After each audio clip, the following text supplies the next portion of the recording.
도자기 피부. 그거 전부 돈으로 사는 거 아니야? 한국은 보여주기식으로 돈을 그렇게 낭비하더라. 여기 강남 한복판 한 프랑스 여성이 SNS에 글을 올리고 있습니다. 앞자리에 앉은 한국 여성이 한마디 하는데요. 그러자 갑자기 일어나 90도로 사과를 했다고 합니다. 대체 무슨 말을 했을까요? 사연 들어보시죠. 저는 엘레나예요. 프랑스에서 태어나고 자랐고 스스로를 아름답다고 생각했어요. 그리고 그건 단순한 착각이 아니라 살아오면서 끊임없이 검증된 사실이었어요. 거울을 볼 때마다, 거리에서 시선을 받을 때마다 저는 그것을 확신했어요. 그리고 길에서 저에게 명함을 건넨 남자가 너무 많아서 명함 버리는 쓰레기통이 따로 있을 정도였으니 공식적인 검증이 된 상황이죠. 제가 시선을 받는 여러 가지 이유 중에 본판이 이쁜 것도 있겠지만 프랑스의 매혹적인 화장과 화장품을 빼먹을 수 없죠. 그런데 어느 순간부터 주변이 이상하게 변하기 시작했어요. 유럽의 화장품 시장을 장악해온 프랑스 브랜드들 사이에서 한국 화장품이 급격히 영역을 넓혀갔어요. 사람들은 하나둘씩 한국 스킨케어를 따라하기 시작했고 화장대에는 한국 제품이 차지하는 공간이 늘어났어요. 친구들은 유튜브를 보며 한국식 피부 관리 루틴을 공유하며 흥분했고 모델과 배우들조차 한국 여성처럼 맑은 피부를 원한다고 말했어요. 저는 이 모든 상황이 이해되지 않았어요. 머리를 하러 간 곳에서 나이든 아줌마들이 한국 여자들은 나이를 먹지 않아 하면서 호들갑을 떨며 말할 때마다 저는 피식 웃었어요. 그것이 화장빨이 아니라면 유전적인 요소겠지 싶었어요. 동양인들의 얼굴은 서양인들보다 덜 입체적이고 밋밋하니 주름도 덜 지겠죠. 다들 개성이 부족해 보였어요. 프랑스에서 강조하는 자연스러운 미와는 거리가 멀었어요. 그런데도 사람들은 한국 뷰티에 열광했고 유럽 전역이 그 흐름을 따라가는 것처럼 보였어요. 처음에는 무시했어요. 하지만 시간이 지나면서 한국이라는 글자가 제 주위에 너무나 자리 잡은 것을 보니 짜증이 밀려왔어요. 여기저기 보이는 한국 화장품 광고를 보면서 어차피 한국 여자들이 저보다 예쁠 리 없어. 저는 스스로에게 그렇게 말하며 위안을 삼았어요. 그런데 5년 전에 저와 가장 친했던 언니인 소피가 한국으로 가게 되면서 종종 연락이 왔을 때 한국 뷰티를 극찬했었고 이제는 적극적으로 저에게 추천을 하는 순간부터 모든 게 달라졌어요. 소피는 말했어요. 직접 와서 확인해봐. 그 말에 이상한 경쟁심이 생겼어요. 한국 여자들이 그렇게 대단한지 그리고 제가 정말 밀릴지 확인하고 싶었어요. 저 같은 미의 나라 프랑스의 수준 높은 미모를 한국인들이 감당이나 할 수 있을지 궁금했어요. 그래서 저는 곧바로 비행기 표를 끊었어요. 비행기에 타는 순간부터 저는 살짝 이상하다는 느낌을 받았어요. 승무원들이 하나같이 너무 이쁜 거예요. 제 입으로 말하기 자존심 상하지만 세련됐어요. 단정한 유니폼, 흐트러짐 없는 태도, 광이 나는 매끄러운 피부가 눈에 띄었어요. 하지만 스스로를 말했죠. 승무원들은 한국이 아니라 어디서든 외모가 뛰어나지. 이건 예외일 뿐이야. 옆자리 남자가 저를 몇 번이나 힐끔거렸어요. 평소처럼 익숙한 일이었지만 그가 승무원이 지나갈 때도 같은 한참을 바라보았어요. 저에게 오는 시선보다 더 자주 승무원에게 눈길을 주니 더 신경이 쓰였어요. 저는 자존심이 상하지 않으려 애썼어요. 한국에 도착하면 분명 제 미모가 통할 거라 믿었어요. 그렇게 불편하게 인천공항에 도착했어요. 프랑스에서 출발할 때만 해도 한국 여자들이 특별할 게 있겠어? 라고 생각했었는데 승무원에게 살짝 기가 눌린 기분이었어요. 그리고 이제 제 무대가 될 공항에 첫 발을 내딛자마자 저는 머릿속이 조금씩 혼란스러워지기 시작했어요. 처음엔 의도적으로 평범한 사람들을 찾아보려 했어요. 한국 여자들이 정말 그렇게 대단한지 직접 확인하고 싶었으니까요. 그런데 이상했어요. 아무리 둘러봐도 제가 생각했던 평범한 얼굴이 보이지 않았어요. 다들 승무원인가 생각이 들 정도로 이쁘고 잘 꾸민 여성들이 걸어다니고 있었어요. 체크인 카운터에서 일하는 직원들의 피부는 한결같이 깨끗했어요. 아침 일찍부터 장시간 근무했을 텐데도 지친 기색 없이 얼굴이 매끄럽고 윤기가 흘렀어요. 저는 조명이 좋아서 그런 거라고 생각했어요. 하지만 막상 길을 걸어가는 여행객들을 봤을 때도 상황은 같았어요. 여기 오는 여자들만 이렇게 꾸미고 온 걸까? 이제 여행을 가니 더 꾸민 걸 거야. 일부러 더 신경 써서 주변을 살폈어요. 장거리 비행을 마치고 피곤에 찌든 얼굴을 한 사람이 있을 거라고 기대했어요. 하지만 그런 사람은 보이지 않았어요. 대신 기내에서 몇 시간씩 자고 나왔을 얼굴이라고는 믿을 수 없을 정도로 맑은 피부에 탄력 있는 얼굴선을 가진 여성들만 보였어요. 제일 충격적인 건 40대나 50대쯤으로 보이는 여성들이었어요. 가죽 가방을 들고 단정한 옷차림을 한 중년 여성들이 지나가는데 그들의 피부는 2030대처럼 보였어요. 어떤 사람은 단순한 동안이 아니라 도저히 나이를 가늠할 수 없는 수준이었어요. 순간적으로 거울을 찾고 싶어졌어요. 저는 비행기에서 내리기 전에 간단히 화장을 고쳤거든요. 기내에서는 건조해서 피부가 푸석해지기 쉬웠으니까요. 그런데 지금 제 앞을 지나가는 한국 여자들은 마치 공항 자체가 피부가 VIP룸이라도 되는 것처럼 보였어요. 마음이 불편해졌어요. 설마 이런 피부가 기본이라고. 프랑스에서는 제가 항상 돋보였어요. 길을 걸으면 시선이 따라왔고 낯선 남자들이 말을 걸어왔어요. 그런데 지금은 아무도 저를 신경 쓰지 않았어요. 마치 제가 특별한 존재가 아니라는 듯이요. 아직 공항이니까 그래. 서울 시내에 가면 분명히 달라질 거야. 스스로를 설득하며 짐을 챙기고 게이트를 빠져나가려던 순간 익숙한 목소리가 들렸어요. 엘레나. 그제야 저는 정신이 돌아왔어요. 소피가 저를 향해 손을 흔들고 있었어요. 소피는 환한 얼굴로 저를 반겼어요. 저는 태어난 척했지만 머릿속은 복잡했어요. 한국 여자들은 정말 다 이렇게 관리가 철저한 걸까? 소피는 저를 보며 웃었어요. 저는 아무렇지 않은 척하면서도 마음이 흔들렸어요. 한국 여자들이 저보다 예쁠 리 없다고 장담했는데 이제는 장담할 수 없었어요. 소피가 제 어깨를 두드리며 말했어요. 자, 이제부터 한국을 직접 경험해봐. 서울로 가는 길은 생각보다 길게 느껴졌어요. 인천공항에서 공항철도를 타고 서울역으로 이동하는 동안 창밖으로 보이는 풍경이 낯설면서도 묘하게 정리된 느낌이었어요. 높은 빌딩들이 쭉 늘어서 있었고 도로 위를 달리는 차들은 군더더기 없이 깔끔했어요. 하지만 제 머릿속은 복잡했어요. 공항에서부터 느꼈던 묘한 위화감이 가시질 않았어요. 비행기에서 내리기 전까지 가졌던 확신이 흔들리고 있었죠. 소피는 한껏 들뜬 목소리로 말을 걸어왔어요. 엘레나, 피곤하지 않아? 호텔 가기 전에 커피부터 먹을까? 저는 대충 고개를 끄덕였어요. 사실 커피가 마시고 싶은 건지 모르겠었어요. 제 안에서 이상한 불안감이 자라나고 있었어요. 소피는 저를 데리고 강남에 도착했어요. 소피가 여기가 서울에서 제일 세련된 곳이야. 라고 말했어요. 저는 속으로 코웃음을 쳤어요. 프랑스의 파리와 비교가 되겠어? 그런 생각을 하면서 거리를 걸었어요. 그런데 몇 분 지나지 않아 그 생각이 멈췄어요. 강남 거리에는 완벽한 스타일을 갖춘 여성들이 가득했어요. 머리카락은 윤기가 흐르고 피부는 빛이 났어요. 그들이 입고 있는 옷은 마치 맞춤 제작한 듯 군더더기 없이 딱 떨어졌어요.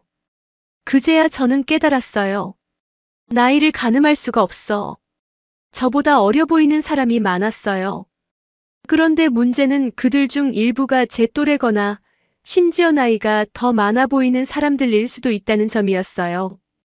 공항에서부터 이상하게 느꼈던 그 감정이 지금 더 커지고 있었어요. 거리를 걸으면서도 저는 계속 주변을 살폈어요. 혹시라도 덜 꾸민 사람이 있나 찾았어요. 그런데 웬걸 강남에서는 그런 사람이 보이지 않았어요. 설마 여기가 특별한 곳이라서 그런 건가? 그렇다면 프랑스의 샹젤리제 거리 같은 곳이려나 싶었어요. 그런데 이상한 점은 길을 지나는 사람 대부분이 너무나도 자연스럽다는 거였어요. 여기가 특별한 사람들이 모이는 장소가 아니라 그저 일상적인 거리라는 게 느껴졌어요. 더 충격적인 건 사람들이 저를 신경 쓰지 않는다는 점이었어요.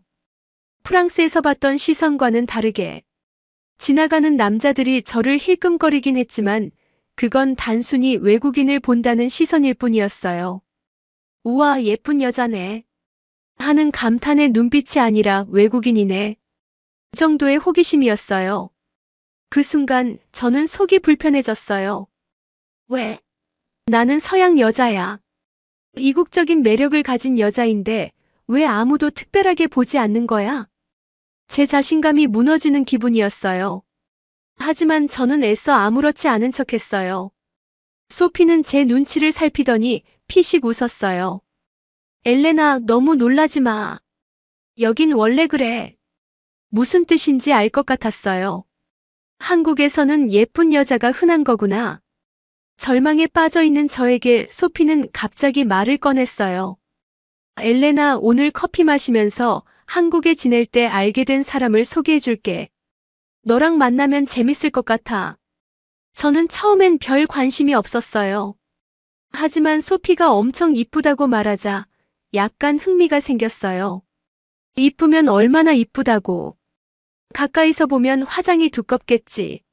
소피는 저를 카페로 데리고 들어갔어요. 들어가자 창가에 앉아있는 한 여자가 보였어요. 멀리서 봐도 한눈에 우아함이 느껴졌죠. 그녀가 바로 소피가 소개해주겠다고 한 사람이었어요. 저는 먼저 그녀의 피부에 시선이 갔어요.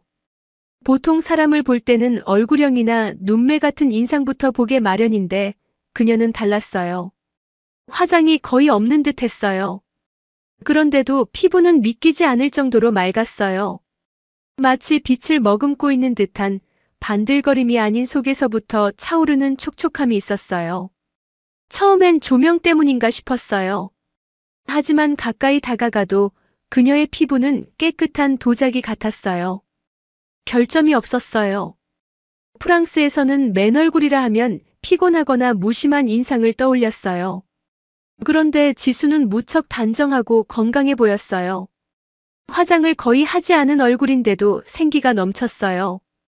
그 순간 저는 참을 수 없는 부러움을 느꼈어요. 설마 진짜로 타고난 피부가 이렇다고? 어떻게 한 거야? 저는 정신을 차리고 스스로를 다독였어요. 관리로 만들어진 피부겠지. 과한 케어 때문이야.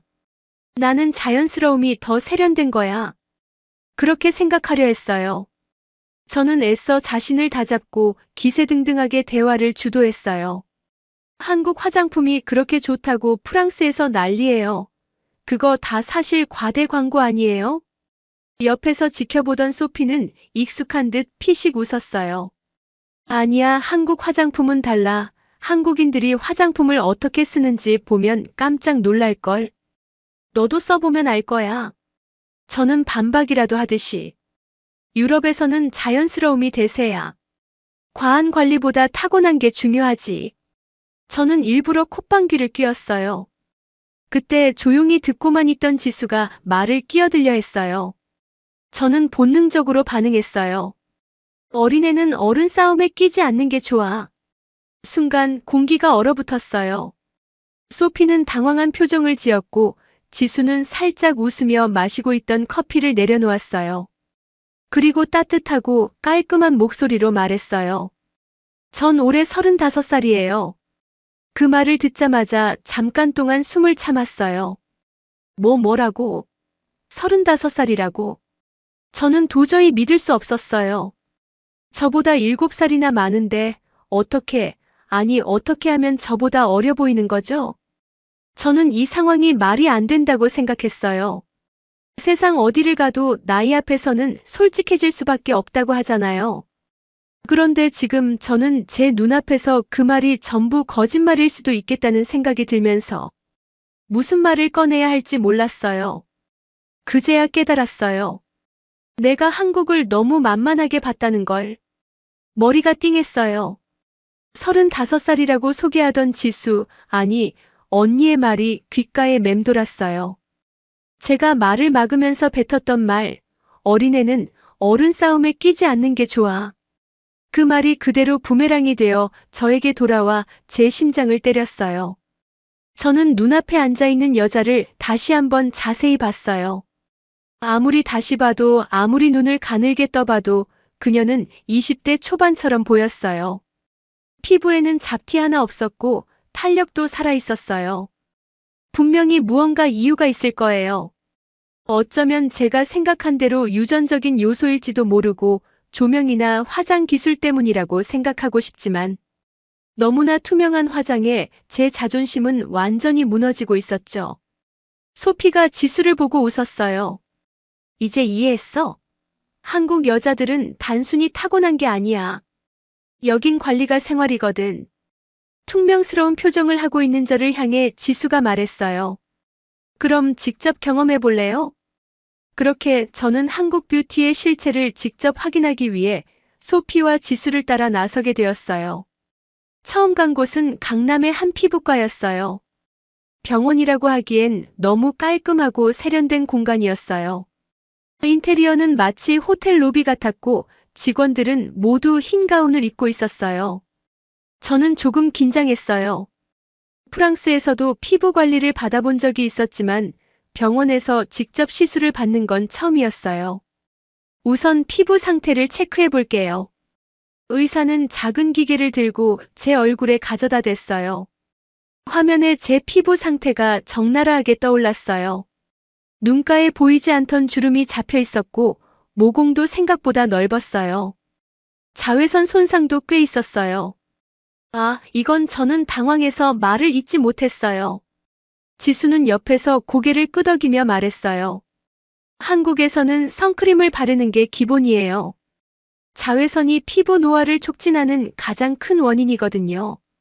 저는 선크림을 자주 바르지 않았어요. 프랑스에서는 피부를 태닝하는 게 매력적인 것으로 여겨졌어요. 그런데 지금 보니 그게 제 피부에 엄청난 영향을 주고 있었어요. 레이저 시술과 물광 시술을 추천드려요. 피부톤을 균일하게 해주고 보습력을 높여줄 거예요. 저는 순간 고민했어요. 이걸 정말 받아야 하나? 하지만 지수가 35살인데도 저렇게 어려 보이는 얼굴이 제 앞에 있는데 안 할 이유가 없었죠. 좋아요. 해볼게요. 시술은 생각보다 간단했어요. 레이저는 피부 속 진피층을 자극해 콜라겐 생성을 돕는다고 했어요. 물광 시술은 피부에 수분을 공급해 촉촉하게 유지시켜준다고 했어요. 시술을 받는 동안은 살짝 따끔했지만 견딜만 했어요. 이제 며칠 지나면 피부가 더 맑아질 거예요. 거울을 보니 피부가 조금 붉어졌지만 촉촉해 보였어요. 이게 진짜 효과가 있는 걸까? 두 번째로 간 곳은 한방 관리숍이었어요. 여기는 피부과와는 분위기가 완전히 달랐어요. 실내에는 은은한 약초 향이 퍼져 있었고 직원들은 모두 한복을 입고 있었어요. 한방 관리는 한국 여성들이 예전부터 해오던 피부 관리 방법이에요. 지수는 편안한 목소리로 설명했어요. 저는 의아했어요. 한방이 피부 관리랑 무슨 상관이 있어? 몸을 따뜻하게 하고 순환을 원활하게 하면 피부도 좋아져요. 피부만 관리하는 게 아니라 몸 전체의 균형을 맞추는 게 중요하거든요. 뜸 치료부터 시작했어요. 배와 손목에 따뜻한 뜸을 올려놓자 몸이 서서히 따뜻해졌어요. 이상하게도 피부가 더 생기가 도는 느낌이었어요. 그 다음은 마사지였어요. 마사지사는 손으로 얼굴을 꾹꾹 눌러가며 경락 마사지를 해줬어요. 처음엔 아팠어요. 그런데 시간이 지나자 얼굴이 시원해지는 기분이었어요. 마사지를 마치고 거울을 봤어요. 얼굴이 확실히 붓기가 빠져 있었어요. 한국 여자들이 이렇게까지 관리를 한다는 거야? 소피와 지수는 고개를 끄덕였어요. 좋은 피부를 가지고 싶은 사람이 많고 그 수요에 맞춰서 공급도 많아지면서 이제는 다 자연스러워졌어요. 그래서 관리도 점점 더 편해졌죠. 좋은 피부는 하루아침에 만들어지는 게 아니라 꾸준한 관리로 유지하는 거죠. 저는 잠시 말을 잇지 못했어요. 며칠이 지나면서 피부에 변화가 생기기 시작했어요. 아침에 세수를 할 때 피부가 매끄럽다는 걸 느꼈어요. 화장을 할 때도 다르게 느껴졌어요. 파운데이션이 피부에 더 잘 밀착됐어요. 이게 기분 탓인가? 그런데 소피가 말했어요. 엘레나, 피부 좋아졌어. 거울을 다시 봤어요. 확실히 피부톤이 균일해 보였어요. 하지만 여전히 의심은 남아 있었어요. 이게 정말 한국 여자들 비결이라면 그냥 돈만 있으면 되는 거라는 생각을 하게 되었죠. 정말 꾸준한 관리만으로 이렇게 피부가 좋아질 수 있을까? 아직까지도 저에게 한국 뷰티는 좋은 화장품 그 이상도 이하도 아니었어요. 그런데 그때 지수가 말을 꺼냈어요. 저에게 보여주고 싶은 곳이 있다고 했어요. 외국인들을 위한 K-뷰티 행사야. 너처럼 한국 화장품이 그냥 유행일 뿐이라고 생각하는 사람들, 그런 사람들이 직접 체험해 볼 수 있는 곳이지. 저는 순간 솔깃했어요. 피부과를 가든 한방 마사지를 받든 피부가 좋아지는 건 사실이었어요. 평소 생활에 적용할 수 있는 방법이 궁금했었거든요. 지수가 저를 데리고 간 곳은 서울 한복판에 위치한 K-뷰티 체험 행사장이었어요. 도착하자마자 깜짝 놀랐어요. 전 세계에서 온 외국인들이 335 모여 있었어요. 미국, 유럽, 동남아시아에서 온 사람들까지. 다들 K-뷰티를 배우겠다. 라는 열정이 넘쳐 보였어요.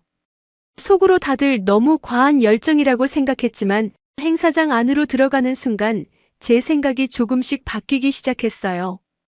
행사장은 완전 대박이었습니다. 무대 위에서는 한국의 유명한 메이크업 아티스트가 시연을 하고 있었어요. 한국 메이크업과 서양 메이크업의 차이점은 바로 결입니다. 그가 모델의 얼굴에 얇게 파운데이션을 바르며 설명했어요. 저는 믿을 수 없다는 듯 중얼거렸어요. 거의 안 한 것 같은 화장기에 의아할 때였어요. 조명이 닿자 피부가 자연스럽게 빛났어요. 아무것도 바르지 않은 것 같지만 맑고 깨끗해 보이는 피부. 프랑스에서는 메이크업을 통해 얼굴의 특징을 강조하는 것이 중요했어요. 하지만 한국에서는 얼굴이 아닌 피부 자체를 강조하는 것이 더 중요하다는 걸 깨달았어요. 행사장에는 K-뷰티 스킨케어 체험존이 따로 마련되어 있었어요. 거기서 처음으로 레이어링 스킨케어를 경험해봤어요. 한국에서는 기초 케어가 가장 중요해요. 클렌징부터 시작해서 토너, 에센스, 앰플, 크림을 차례대로 바르는 거죠. 설명을 듣고 따라해봤어요. 분명 유럽에서는 보습제를 두껍게 바르면 답답했는데 여기서는 가볍게 레이어링하니 피부가 금세 촉촉해졌어요. 지수는 옆에서 웃으며 말했어요.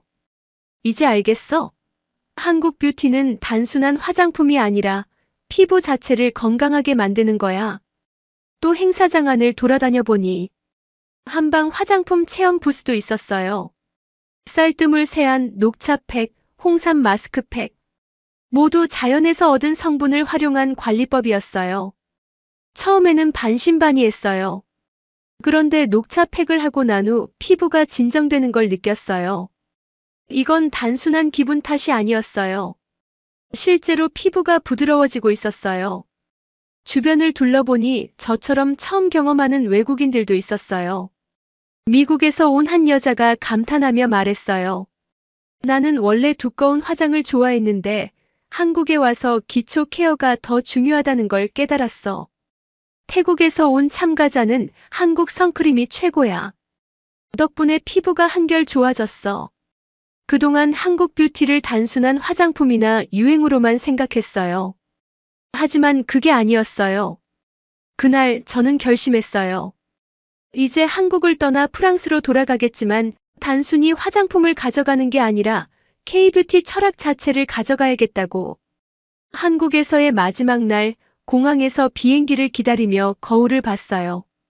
피부는 여전히 촉촉했고 화장을 거의 하지 않았는데도 생기가 넘쳤어요. 불과 몇 주 전까지만 해도 한국 뷰티는 과장이야 라며 무시했던 제가 이제는 한국에서 배운 루틴을 그대로 실천하고 있었어요. 비행기가 이륙하고 창밖으로 서울의 야경이 점점 멀어져 갔어요. 이상했어요. 원래대로라면 프랑스로 돌아가는 길이 익숙해야 했어요. 그런데 이번에는 마음 한편이 묘하게 허전했어요. 한국에서 경험한 것들이 너무 강렬해서 다시 이전의 삶으로 돌아갈 수 있을지 확신이 들지 않았어요. 공항에서 저를 마중 나온 친구들이 저를 보고 눈을 동그랗게 떴어요. 엘레나, 너 피부 왜 이렇게 좋아졌어? 저는 대수롭지 않은 척 웃었어요. 한국에서 좋은 제품 몇 개 써봤어. 하지만 단순히 화장품 때문이 아니라는 걸 저 스스로 알고 있었어요. 피부과 관리, 철저한 클렌징, 레이어링 스킨케어, 자외선 차단까지 이 모든 것들이 합쳐진 결과였어요. 집으로 돌아와 거울을 보면서 저는 프랑스에서 늘 보아왔던 제 모습과는 다른 얼굴을 마주했어요. 건강해 보였어요.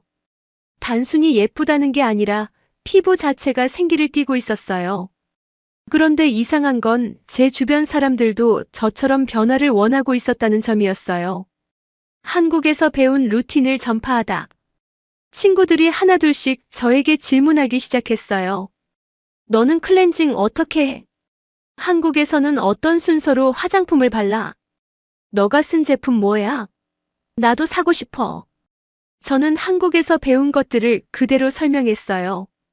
한국에서는 이중 세안을 해. 먼저 오일로 노폐물을 지우고 그 다음 폼 클렌저로 남은 걸 닦아내는 거야. 수분을 여러 번 레이어링하는 게 중요해. 한 번에 두껍게 바르는 게 아니라 얇게 여러 번 흡수시키는 거지. 선크림은 무조건 발라야 해. 이게 가장 중요한 거야. 처음엔 그냥 친구들끼리 공유하는 정도였어요. 그런데 점점 더 많은 사람들이 관심을 보였어요. SNS에 올려봐. 요즘 K-뷰티 관심 있는 사람 엄청 많아. 그 말에 저는 고민 없이 제 경험을 정리해서 올렸어요. 프랑스 여자가 한국에서 직접 배운 K-뷰티 루틴이라는 제목이었어요. 몇 시간이 지나자 예상치 못한 일이 벌어졌어요. SNS에서 반응이 터지기 시작했어요. 이게 진짜야? 너 피부 너무 좋아 보이는데? 그럼 한국에서는 이런 식으로 관리하는 거야? 나도 해볼래? 추천 제품 좀 알려줘. 지금 당장 사고 싶어. 댓글이 쏟아졌고 공유가 빠르게 늘어났어요. 많은 사람들이 저에게 직접 메시지를 보내 질문하기 시작했어요. 그때 처음으로 깨달았어요. 이건 단순한 유행이 아니라 진짜 사람들이 원했던 변화구나. 한국에서 저는 피부과 시술도 받았고 마사지도 받았어요. 하지만 가장 중요한 건 매일매일 꾸준한 루틴이었어요. 사람들은 그걸 모르고 있었던 거예요. 저는 직접 한국에서 공수한 제품을 사용하면서 프랑스식 미의 기준과 비교하는 콘텐츠를 만들기 시작했어요. 프랑스에서는 자연스러움을 강조했어요. 하지만 저는 이제 이해했어요. 한국식 자연스러움은 아무것도 하지 않는 것이 아니라 최대한 건강하고 깨끗한 상태를 유지하는 것이라는 걸요. SNS에서 인기가 많아지면서 저는 직접 사람들을 만나서 K-뷰티 루틴을 가르쳐 보기로 했어요. 처음에는 소규모로 친구들끼리 모여서 했어요. 하지만 점점 더 많은 사람들이 참석하면서 결국 K-뷰티 마스터 클래스라는 이름을 붙이게 됐어요. 한국 브랜드와도 협업이 들어왔어요. 엘레나, 우리 제품을 프랑스 시장에 소개해 줄 수 있을까요? 처음엔 단순한 관심이었지만 저는 점점 더 K-뷰티를 연구하게 되었어요. 한국 여성들의 스킨케어 루틴뿐만 아니라 음식, 생활 습관까지 공부했어요. 그리고 점점 확신이 들었어요. 이건 단순한 화장품이 아니야. 한국 뷰티는 삶의 방식이야. 프랑스 여성들은 저를 보며 물었어요. 너는 원래부터 피부가 좋았던 거야? 저는 웃으며 고개를 저었어요. 아니, 나도 한국에서 배운 거야. 처음 한국에 갈 때만 해도 저는 한국 뷰티를 과소평가했어요. 화장빨 과한 관리 자연스러움과 거리가 멀다 같은 편견을 가지고 있었어요. 하지만 한 달 동안 직접 경험해보고 나니 생각이 완전히 바뀌었어요. 한국 여성들은 단순히 타고난 것이 아니라 철저한 관리와 꾸준한 습관으로 자신을 가꾸고 있었어요. 그리고 저는 그 방법을 배우고 직접 실천하면서 제 인생이 달라졌어요. 이제 저는 확신할 수 있어요. K-뷰티야말로 진정한 예 혁명이다. 그렇게 저는 K-뷰티의 전도자가 되었어요.